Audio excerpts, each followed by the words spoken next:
Fala pessoal, tudo bem? Sou o Rafael Ferreira e hoje eu quero mostrar para vocês aqui o funcionamento de um sistema de refrigeração com inversor de frequência. Antes de começar esse vídeo, eu gostaria de dar uma dica para vocês aí. Sigam o canal HVAC Tools do meu amigo Dave On, no qual ali tem diversas informações sobre ferramentas na área de refrigeração e climatização. HVAC Tools, beleza? Mas vamos lá pessoal, esse sistema de refrigeração aqui é um sistema bem bacana, no qual ele trabalha com um sistema de inversor de frequência, tá? Então, ele é um sistema bem didático, no qual nós temos aqui mangueiras transparentes, que vai dar para explicar muito bem o funcionamento desse sistema, beleza? Então, basicamente, nós temos um sistema de refrigeração, no qual aqui nós temos um compressor, né? Apesar de fisicamente o tamanho do compressor ser bem pequeno, ele é um compressor que faz a função normal de todos os compressores do sistema de refrigeração, que é ele está succionando o fluido refrigerante pelo lado de baixa pressão, vindo do evaporador, na condição de vapor em baixa pressão e baixa temperatura. Esse vapor será comprimido, elevando a sua pressão e elevando a sua temperatura. Reparem que agora, ó, a semelhança do compressor com uma chave, né? Bem legal. Reparem que agora esse fluido ele está indo para o condensador pelo tubo de descarga, no qual, junto com o fluido refrigerante, está indo aqui uma pequena porcentagem de óleo, parte do óleo, né? Então, esse fluido no estado vapor em alta pressão e alta temperatura vem para o condensador, aonde aqui vai acontecer a dissipação de calor, tá? Fazendo com que o fluido mude de estado, do estado vapor para o estado líquido. Porém, esse líquido ainda está em alta pressão e alta temperatura. Vale lembrar que essa dissipação de calor e essa mudança de fase ocorre devido à dissipação de calor latente. Então aqui nós temos a linha de líquido, já na condição do fluido no estado líquido em alta pressão e alta temperatura, no qual vai passar por um filtro secador que vai reter as impurezas e umidade do fluido refrigerante, ok? Do filtro secador sai, aqui nós temos apenas um registro, tá legal pessoal? Isso aqui é um registro.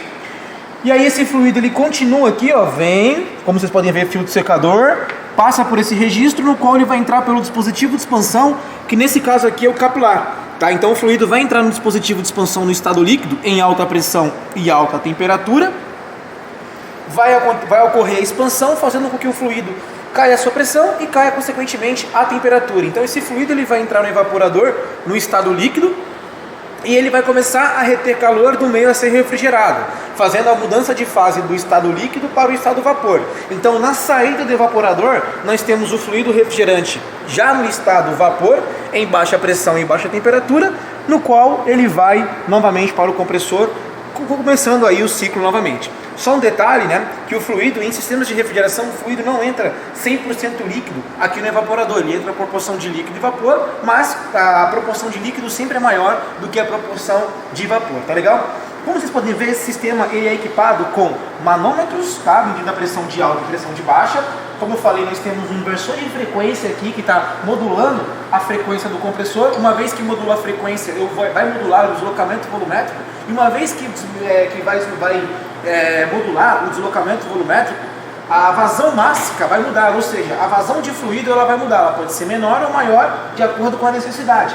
Então aqui nós temos sensores de temperatura, no qual eu vou mostrar para vocês o funcionamento agora desse sistema aplicado juntamente com o inversor de frequência, como vocês podem ver.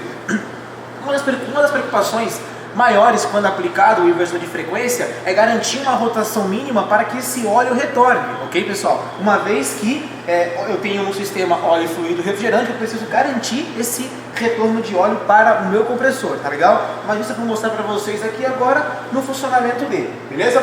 Então eu vou ligar esse sistema, como você pode ver, nós temos temperatura sensor 1, 2, 3 e 4. E Rafael, e aonde fica cada um dos sensores? O sensor 1, como vocês podem ver, ele está medindo a temperatura nesse ponto, tá? O sensor 2 está medindo na descarga, logo aqui nesse ponto. O sensor 3, como vocês podem ver, está medindo aqui nesse ponto. E o sensor 4 está medindo justamente aqui nesse ponto. Então agora eu vou mostrar para vocês, tá, o que acontece com o sistema com a variação de frequência. Aqui nós temos um potenciômetro que ele está simulando um sensor de temperatura aqui, tá? Que está simulando ali a variação de temperatura no meio ambiente, ok? Como vocês podem ver, aqui eu vou simular uma redução de temperatura e a frequência do compressor ela começou a reduzir. Ao aumentar o potenciômetro, a frequência do compressor ela começou a aumentar essa frequência. Consequentemente, aumentando a frequência, aumenta o deslocamento dos meus pistões, tá? Nesse caso aqui, ok?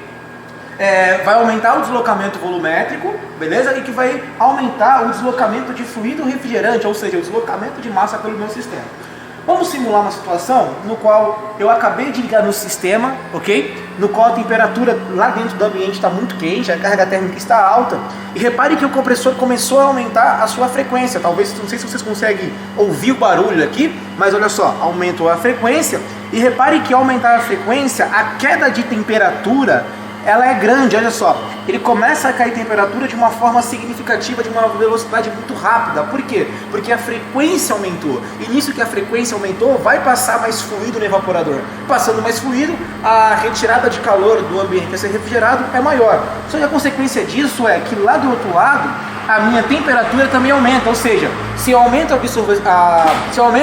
a quantidade de calor que eu estou absorvendo, eu vou aumentar a quantidade de calor que também está dissipando. Então, reparem que a temperatura aqui, nesse momento, no T4, é de negativa, menos 3, ok? E a temperatura no T2 aqui é 47 e aumentando. Ou seja, quanto mais aumenta a temperatura nesse ponto, mais a temperatura de descarga vai aumentando.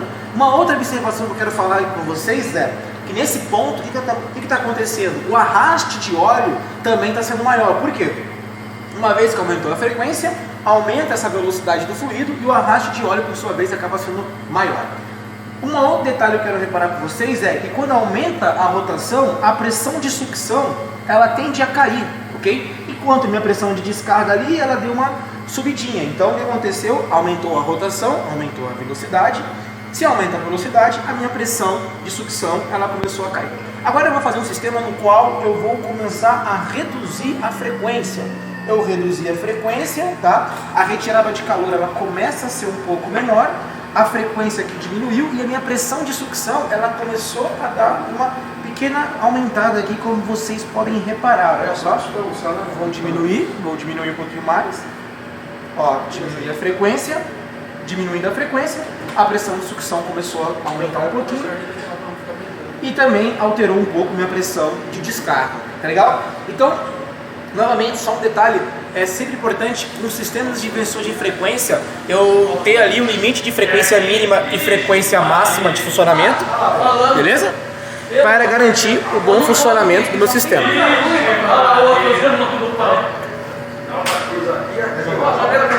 Continuando aqui a explicação, agora quero mostrar para vocês o fluido e o óleo circulando por todo o sistema. Então, como eu expliquei anteriormente, tá? Nós temos aí os componentes do ciclo básico de refrigeração e agora vamos ver o fluido refrigerante circulando pelo sistema.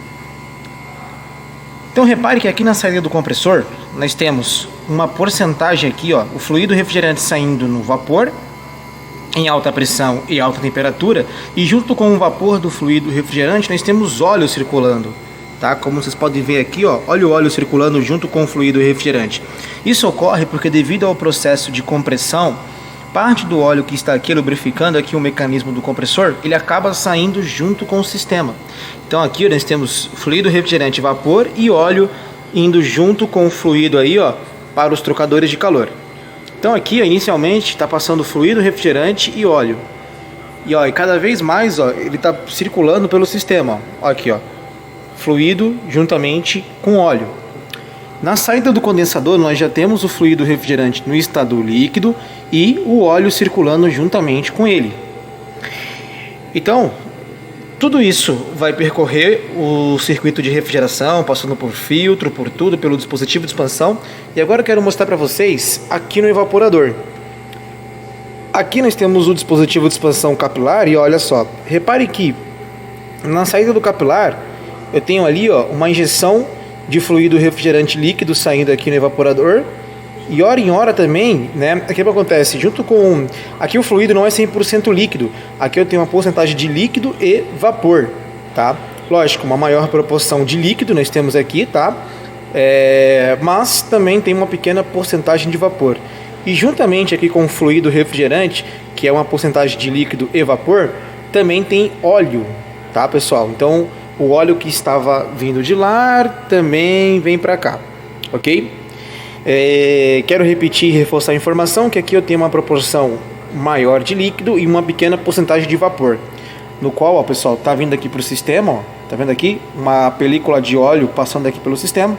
Esse óleo, né, se eu tenho essa proporção, uma quantidade de óleo muito grande aqui no trocador de calor, esse óleo interfere na troca de calor. Então é importante que parte desse óleo que está aqui, né, esse óleo que está vindo aqui para o evaporador, ele retorne, né, beleza?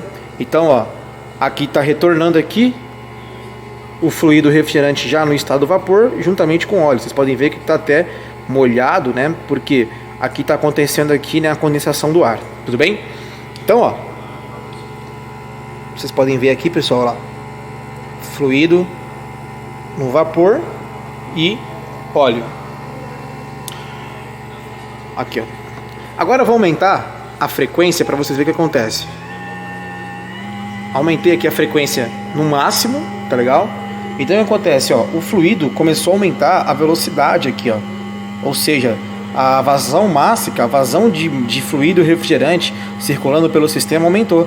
Consequentemente, o óleo está retornando, ó, de forma mais rápida, tá legal? Então o óleo está sendo retornado aí, tá retornando para o sistema de uma forma mais rápida, como vocês podem ver aqui, ó, tudo bem? E nisso que aumentou a frequência, como eu mostrei anteriormente para vocês, a pressão acaba caindo bastante. Agora eu vou aumentar, ó. Quando eu aumento,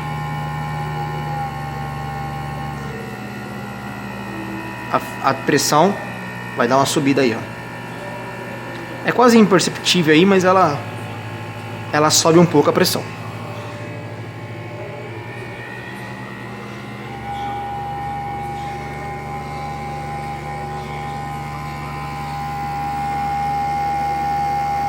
Aí, ó, o óleo subindo.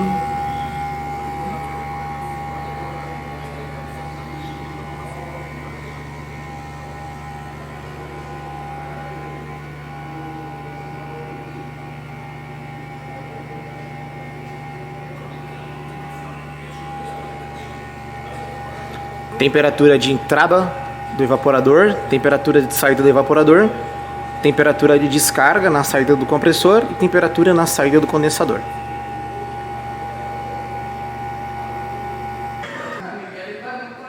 Então é isso, pessoal. Analisando lá então, né, o funcionamento. Espero que vocês tenham gostado desse vídeo. Então vou deixar uma dica para vocês aí. Vocês que aí querem saber um pouco mais sobre a parte de refrigeração aí, da parte de ferramental, como eu falei, vou indicar para vocês aí o canal HVAC Tools, beleza?